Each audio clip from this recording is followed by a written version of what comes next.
Well, hello, friends. Welcome to one-on-one coaching, where we believe we not only have the right to control our lives, we deserve to create them. This is episode 3, and I've been covering kind of my origin story. And in the prior episode, I was sharing why my first step to go from success to significance was to challenge everything. I was using the analogy of the deck of cards. Now, in this episode, I'm going to start talking about step 2.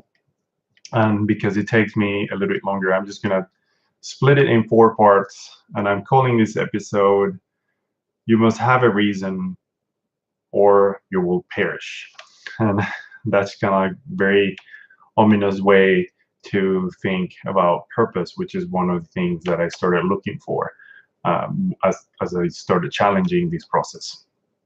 So as I thought of the deck of cards and I decided, hey, I'm going to pick up the ones that really matter to me, I didn't really have a way to do it properly.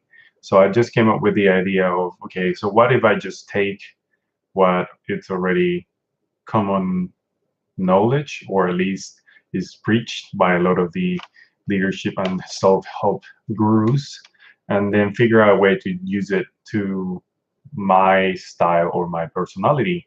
So I use the benchmarks of purpose, dreams, values, and strengths. And today I'm just going to talk about purpose.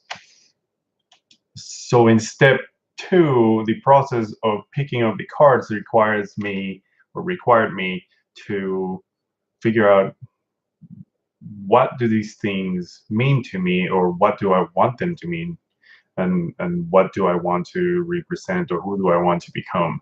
So I thought of these 4 things as a way to say, okay, so if I'm not those things, I could at least try to figure out a way to make those things represent me.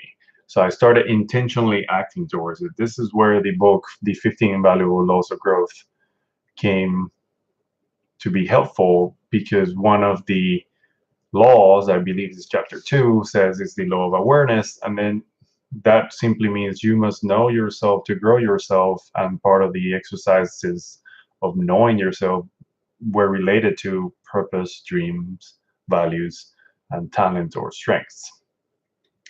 So I'm going to use purpose as a way to start the process. You don't have to start this way. You actually don't need a fancy purpose. If you don't know it, that's okay. That's the whole point of this journey. But you at some point will have to choose an intention, whether that's a passion or something that you're really curious about, or something you just simply catches your interest, and pursue that with the intention of discovering more about yourself, what you like, what you dislike, what gives you energy, and what takes energy away from you, and all these other things. But the way I did it here is I defined purpose based on how my mentor, Paul Martinelli, shared it with me. And he defines purpose as the reason why we do what we do, and we allow this reason to become the filter through which all things and decisions are made in our lives. So I started the process of intentional living. I wanted to be purposeful. I wanted to act in a way that represented my passions, my talents, my dreams, and these many other things that people would say. But I intentionally wanted to help other people. I wanted to maximize how I implemented my skills to help others. And that's where this path from success to significance starts.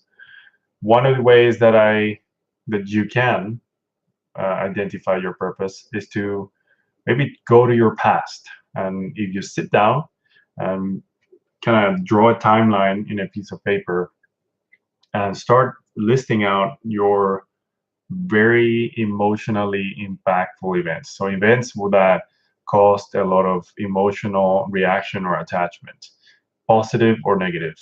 And you're going to list them out, plot them on this timeline, and start exploring them. Once you have them listed, just explore what were some of the things, like what caused you to react so negatively, or what caused you to get attached to the specific person. Why did you love a certain memory?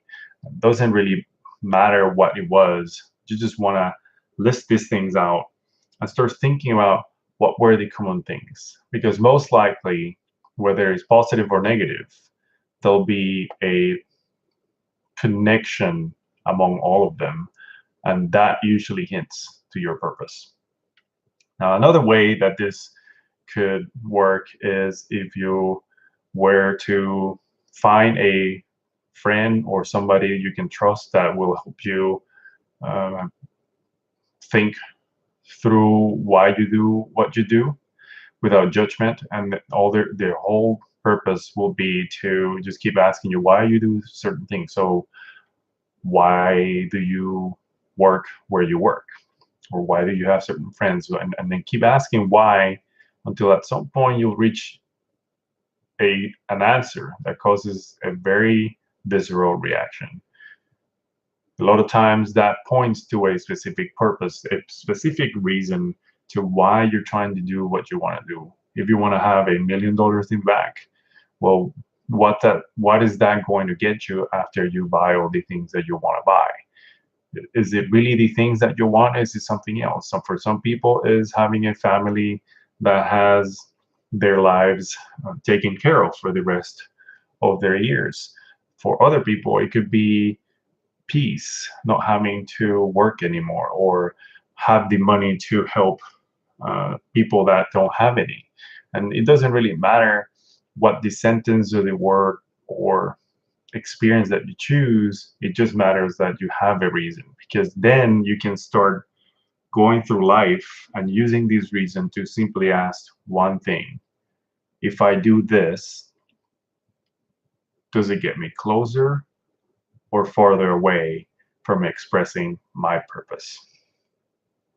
And here's the thing: the reason I'm calling this "you must have a reason, or or you will perish if you don't have one" is because if you don't pursue that, if you don't find a way to express that purpose, you're just simply gonna wander through life, doing a bunch of things and never really feeling like you're doing what you're meant to do. We all seem to have these reasons to belong or to matter, and there's this force that keeps wanting to come out, and that's why I started here.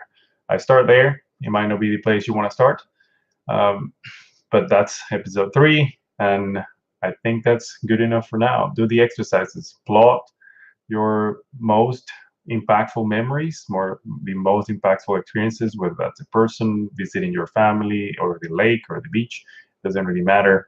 Plot all these memories, and then find the common ground or the common word or feeling that connects them, and then go from there and keep exploring. This is really an exercise of exploration, is a journey, and you're not supposed to get it right away. It took me 3 years to really come with a reasonable sentence that make full sense, but it doesn't really matter how long it takes you. Just keep going through your journey. Slowly but surely you'll discover your purpose, and things will start making more sense, and we'll see where it goes. Have a good one. I'll see you on the next one.